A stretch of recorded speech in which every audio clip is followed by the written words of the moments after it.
नमस्कार, स्वागत है आप सभी का फ्रंटलाइन 24 में। मैं हूं आपके साथ साहिबा सिंह। मुख्यमंत्री नीतीश कुमार के इस बयान पर कि 2 बार इधर उधर चले गए थे, अब नहीं जाएंगे, इसको लेकर राजद नेता और सांसद मीसा भारती ने बयान दिया है। उन्होंने कहा है कि कौन गारंटी लेगा कि पहली बार भी जब बोले थे तो फिर आ गए थे। उन्होंने कहा कि नरेंद्र मोदी भी गारंटी नहीं ले सकते हैं, नहीं पकड़ के रख सकते हैं। नीतीश कुमार की गारंटी प्रधानमंत्री नरेंद्र मोदी भी नहीं लेते कि उनको पकड़कर कब तक रखेंगे। उन्होंने यह भी कह दिया कि नीतीश कुमार के आपका अपना फैसला हो सकता है। जब उनसे पूछा गया कि महागठबंधन में आएंगे तो क्या आप स्वागत करेंगे, उन्होंने कहा कि यह तो हमारे दल के नेता बताएंगे। शराबबंदी कानून को लेकर भी राष्ट्रीय जनता दल की नेता और लालू प्रसाद यादव की बेटी मीसा भारती ने अपना बयान दिया। उन्होंने कहा कि शराबबंदी कानून को सख्ती से लागू किया जाना चाहिए। उन्होंने कहा, मैं महिला होने के नाते इस कानून का पूरी तरह से समर्थन करती हूं, लेकिन सरकार को चाहिए कि यह कानून का पूरी तरीके से पालन कराया जाए। जहरीली शराब से मौत चिंताजनक है।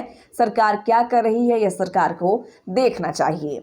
आगे जब पत्रकारों ने मीसा भारती से पूछा कि जीतन राम मांझी की बहू चुनाव में आ रही हैं, तो उन्होंने कहा कि सभी को अधिकार है चुनाव लड़ने का। उन्होंने कहा कि जीतन राम मांझी बहुत अनुभवी नेता हैं, लेकिन हाल के दिनों में उनके कई बयान विवादास्पद थे। उनको इस तरह का बयान नहीं देना चाहिए। वह केंद्र में मंत्री भी हैं।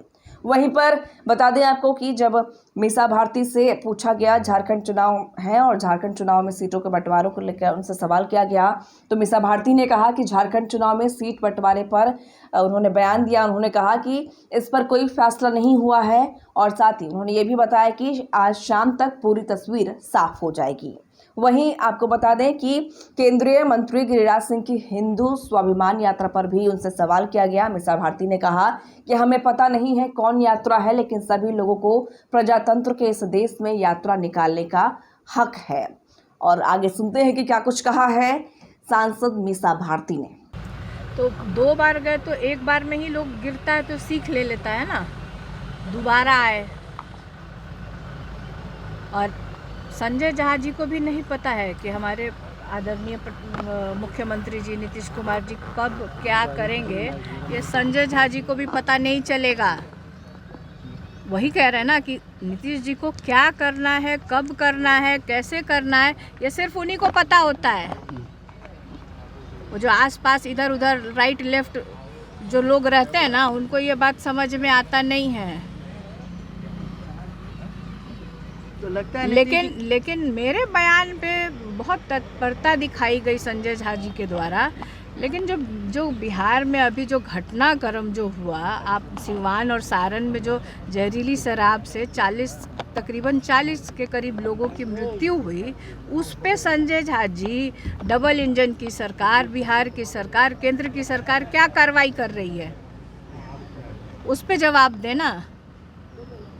अब तो किसी से मांगना नहीं है, बिना मांगे बोरा में भर भर के आना चाहिए था। तो बिहार के लिए, बिहार के युवाओं के लिए, बिहार के जनता के लिए केंद्र से आ क्या रहा है, संजय झा जी बताएंगे। जो है इंडिया गठबंधन में सीट शेयरिंग अभी नहीं हुआ है। देखिए, झारखंड चुनाव का घोषणा हो गया है और मुझे लगता है कि हम लोग इंडिया गठबंधन मतलब महागठबंधन में थे, अलायंस में थे। अब हमारे लीडर्स झारखंड में हैं, वहाँ पे क्या बातचीत हो रही है, किस तरह का आगे हुई, मेरी जानकारी में नहीं है। आज शाम तक कुछ बिल्कुल साफ होने की उम्मीद है और जो भी निर्णय होगा, राष्ट्रीय जनता दल के झारखंड के जितने भी कार्यकर्ता हैं, नेता अपने नेता में आस्था जताते हुए जो भी शीर्ष नेतृत्व का आदरणीय राष्ट्रीय अध्यक्ष का जो निर्णय होगा वो सबके लिए मान्य होगा। क्या लगा महागठबंधन टूट जाएगा दीदी, वहाँ जिस तरह से नाराजगी झारखंड में? नहीं, महागठबंधन टूटने का कहाँ सवाल पैदा हो रहा है। मैंने कहा कि अभी तो कोई बातचीत अभी क्लियर हुआ ही नहीं है ना, शाम तक क्लियर हो पाएगा।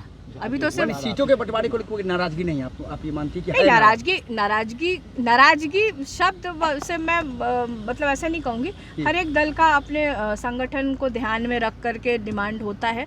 उसमें 4 दल, 5 दल, 6 दल इंडिया गठबंधन में वहाँ पे लोग इकट्ठे होकर के चुनाव लड़ रहे हैं। तो ये सब रहता है। क्यों आपने कुछ दिन पहले चिराग जी का बयान नहीं देखा था? तो हर एक दल में हर एक नेता की ये अभिलाषा होती है कि हमारे दल को ज़्यादा से ज़्यादा संख्या में वहाँ उम्मीदवार टिकट्स मिले ताकि वो अपने संगठन का विस्तार कर पाए। एक सवाल है कि गिरिराज सिंह ने जब यात्रा निकाला उसके एक दिन उनके बयान को कैसे देख रहे हैं? देखिए, अब आंध्र प्रदेश के आप कह रहे हैं कि मुख्यमंत्री ने इस तरह का अगर बयान दिया है तो किस संदर्भ में दिया है, उस बयान को देखने की आवश्यकता है कि आखिर वो कहना क्या चाह रहे थे, मतलब क्या कहना चाह रहे थे। बाकी किसको क्या खाना है, कितने बच्चे पैदा करने हैं, ये मुझे लगता है कि देश के नेताओं का कोई काम नहीं है। देश के नेताओं का काम है देश की भलाई करना, रोज़गार के साधन पैदा करना, फैक्ट्रियां लगवाना, अच्छे कानून बनाना, लॉ एंड ऑर्डर सुधारना, ये उनका काम है। इस तरह का उल जलूल बयान देना देश के नेताओं को शोभा भी नहीं देता एक दो सवाल, कई मूर्तियों को तोड़ दिए गए हैं भागलपुर में, मतलब उनके यात्रा के एक दिन के बाद हिंदू स्वाभिमान यात्रा निकालते हैं।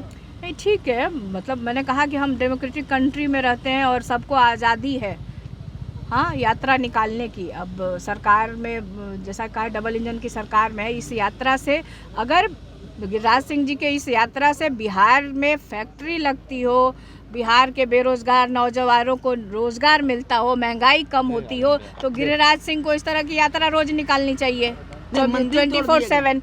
अब रही कि क्या ये जो मंदिर की जो आप बता रहे हैं, मेरी जानकारी में नहीं है, इस पे हम भी जानकारी लेंगे। तो क्या ये गिरिराज सिंह जी के यात्रा निकालने के रिएक्शन में मंदिर तोड़ा गया है या क्या है? तो ये तो लॉ एंड ऑर्डर का मामला है ना, तो प्रशासन इस पे मुख्यमंत्री जी और उनके लोग उस पे जवाब देंगे। गिरिराज सिंह जी की यात्रा, और देखिए सब डेमोक्रेटिक कंट्री में है, सबको तरह तरह की यात्रा करने की आज़ादी है, कोई किसी के ऊपर टीका टिप्पणी नहीं करेगा अनलेस देखते हैं कि अब जो उनकी यात्रा है उसमें क्या आगे होता है नहीं होता है। बहुत लोग यात्रा करते हैं, अभी राहुल गांधी जी ने भारत जोड़ो यात्रा की थी, हमारे यहाँ भी कुछ नेता हैं जो यात्रा पे लगे हुए थे। तो रहता है हर एक दल का अपना एक और लोगों का अपना रहता है, चलता रहता है।